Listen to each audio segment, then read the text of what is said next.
digamos que, lembrando, pegando o exemplo do fader aqui, seu compressor sabe que se o volume passar acima do fader aqui, é para ele comprimir a uma determinada taxa, ou seja, se o volume passar aqui, ele faz a conta, ele sabe quanto ele tem que baixar. E aí quando o volume está abaixo do threshold, o fader do volume volta ao ponto normal, tá? Essa velocidade em que o fader baixa para fazer essa conta matemática e a velocidade que ele volta ao seu estado, né, que ele está aguardando o volume passar do threshold, a velocidade que ele faz esse movimento, basicamente são os parâmetros ataque e release, né?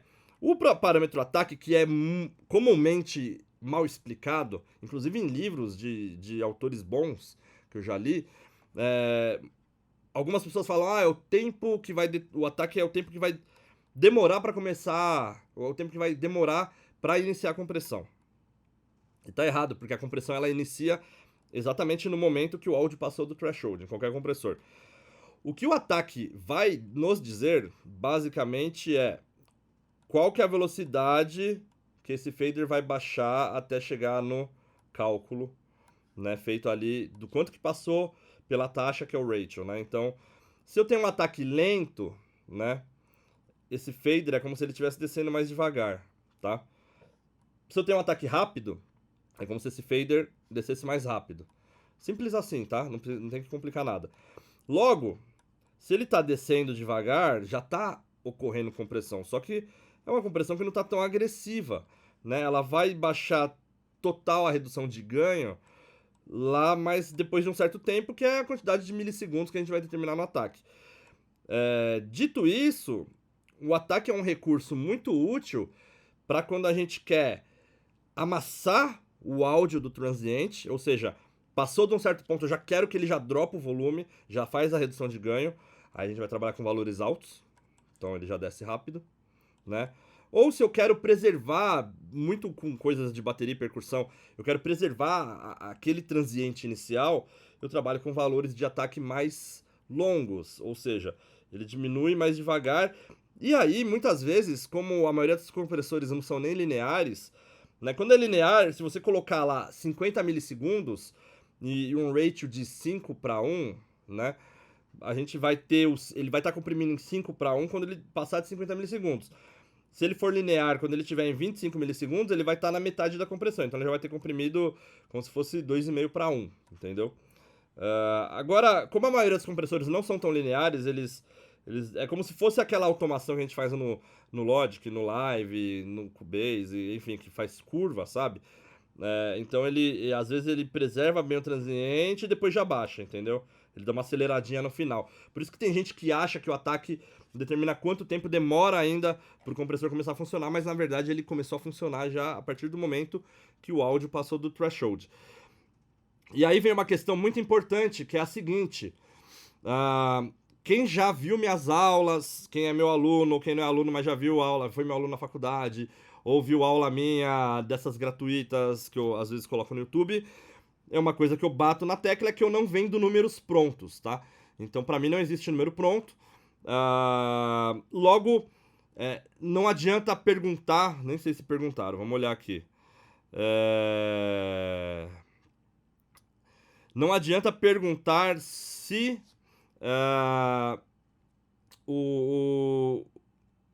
um valor X é rápido ou é lento, porque eu vou te responder, depende da fonte sonora. Então, o que eu quero dizer com isso, basicamente?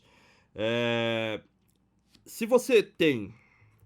Vamos voltar um pouco, saindo da compressão, lembrando um pouco de física das ondas, tá? Quem fez física aí no colégio, no ensino médio, vai lembrar, vocês deveriam ter aprendido, né? Não sei se... Acho que ensinam isso, obviamente.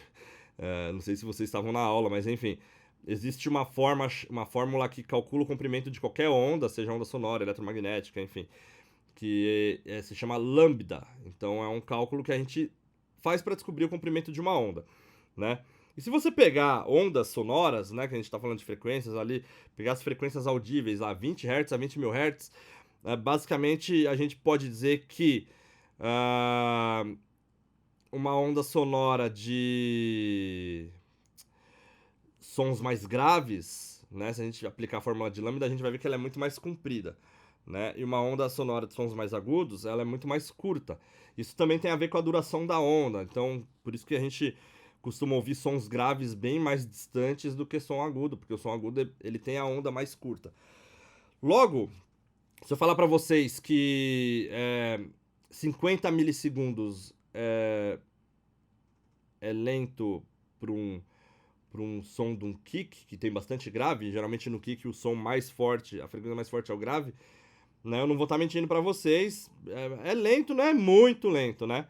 Mas, por exemplo, vamos pegar um hatch, se eu colocar uma compressão no hatch, né? A onda do hatch, um hatch bem agudinho, eu coloco lá 5 milissegundos de ataque. Isso é lento ou é rápido para um hatch, para uma onda aguda, que é uma onda super curta? É lento, né? 5 milissegundos não é algo longo para um hatch. Ele vai preservar tranquilamente o transiente do hatch. Se eu colocar 5 milissegundos no kick, que o maior transiente dele é de grave, né? Se for aqueles kicks de Psytrance que tem bastante agudo, também tem esse transiente de agudo. Mas basicamente, se eu pegar esse transiente, esse parâmetro de 5 milissegundos pro ataque e colocar num kick, vai ser extremamente rápido, né? Então não dá pra falar pra vocês, olha, 5 milissegundos é lento ou 5 milissegundos é rápido. Depende da fonte sonora. Como eu falei, se for por um canal de hatch, é lento, né? É relativamente lento. Para um kick é muito rápido. Se você coloca um compressor no seu canal master ou num grupo de bateria, né, que tenha o kick, tem os tons e tal, 5 milissegundos é um parâmetro rápido em termos de compressão, de ataque de compressão. Então vocês têm que ter isso em mente também, que não existe número mágico. Se alguém ficar vendendo número mágico para vocês, desconfiem, né? Olha, é um tipo de aula que eu não dou. Não, pra comprimir o kick, você tem que colocar... Tem umas tabelinhas que você vê, às vezes, postando no Instagram, a galera, né? Não sou eu. Coloca, sei lá, 10 milissegundos de ataque, 50 de release, e é isso, né? Às vezes vai dar certo, porque os sons dos kicks são tudo semelhantes, né? Mas nem todo kick é igual, como sabemos. Senão a gente não ia estar em busca do kick perfeito em todas as tracks, né? Pelo menos eu fico em busca disso. E aí vem o parâmetro que eu acabei de falar, que é o release. O release, basicamente, depois que o áudio ele já está abaixo do valor do threshold, o release vai fazer a redução de ganho diminuir. Ou seja, ele volta para o estado que ele não está reduzindo ganho nenhum. Então, a redução de ganho, você pode colocar um ataque rápido, que aí o fader faria isso, e um release lento, que aí ele voltaria mais devagar. Ou você poderia fazer um ataque rápido e um release rápido, que ele volta rápido também. Bom, mesmo conceito do ataque, tá? O que é lento para algum tipo de elemento pode ser rápido para outros, tá? O Pushpull tá fazendo uma pergunta aqui. BPM também influencia nos valores de ataque e release? Depende, cara. Por exemplo, se você pegar essa música aqui, eu vou dar um exemplo bem prático com essa música aqui no live. Deixa eu abrir o live aqui de volta. Se você pegar essa música aqui, a gente pega o kick aqui dessa parte que ele tá cheio. Já tinha um compressor lá no canal, né? Então eu vou fazer o seguinte aqui, ó. Esse kick aqui não é um kick tão longo, tá? Vamos dar um zoom aqui, ó. A gente pegar aqui no intervalo... É um kick que tá batendo a cada beat da música, né? Que tem relação com o BPM, obviamente. Ele meio que dá metade do tamanho de um beat, estão vendo? Ó? Eu tô fazendo no olhômetro aqui, tá? Né? Mas parece que nesse pedaço sem kick cabe certinho um outro kick. Na verdade, ó, ele passa um pouquinho, né? Se a gente olhar pelo grid aqui. Logo, então vamos lá. Posso comprimir ele aqui, vou descer aqui o compressor. E aí eu vou colocar um ratio, né? Vou colocar um ratio alto só, para exemplificar, né? Ó, o ataque tá bem curto, então vocês conseguem perceber que o som fica bem cagado, né? Então, ó, aqui é o quanto ele tá tirando de volume, que é o Gain Reduction. Esse Gain Reduction, pessoal, vocês podem imaginar, ó, como se fosse... Ó, botei uma outra câmera aqui na tela, que tá mostrando a bagunça do estúdio. Então esse Gain Reduction é como se fosse um movimento do fader, tá? Basicamente é isso. Tem inclusive uma janela aqui do live que se a gente colocar nessa visualização aqui, ó, essa curvinha que ele tá fazendo amarela é basicamente o movimento que o nosso fader faria, tá? Então reparem, ó, se eu coloco o ataque zeradaço, ele desce bem, eu vou colocar ele linear, tá, ó. A descida é bem agressiva, tá? Ó. Essa linha azul é a linha do meu threshold, né? Eu amo esse compressor do live pra dar aula, né? Porque é muito didático, ó. Então, ó, em alguns momentos, metade do kick ele tá acima do threshold, né? E a velocidade que ele volta aqui é o release, que tem a ver com a forma da onda também. Então vocês vão ver que se fosse um kick mais seco aqui, ele também ia voltar mais seco, né? Agora reparem que é interessante, conforme eu vou aumentando o release, essa curva, essa inclinação, que seria a volta, ela começa a ficar um pouquinho mais molenga, ó. Tá vendo?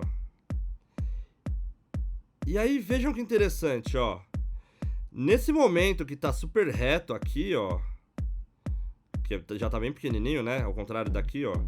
Que fica... Quando o espaço tá reto aqui, reto, né? É que não tá comprimindo nada.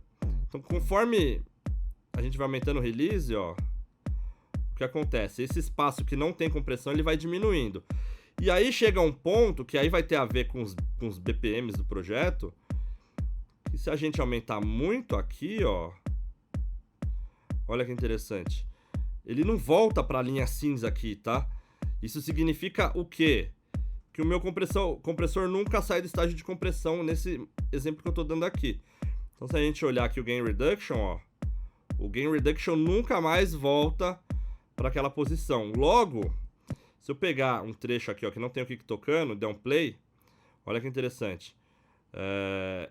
O primeiro kick vai tocar mais alto que os outros kicks, tá? Então, ó, reparem. Então, os outros kicks tocaram mais baixo. A gente pode ver isso na curva aqui, né? Então, ó.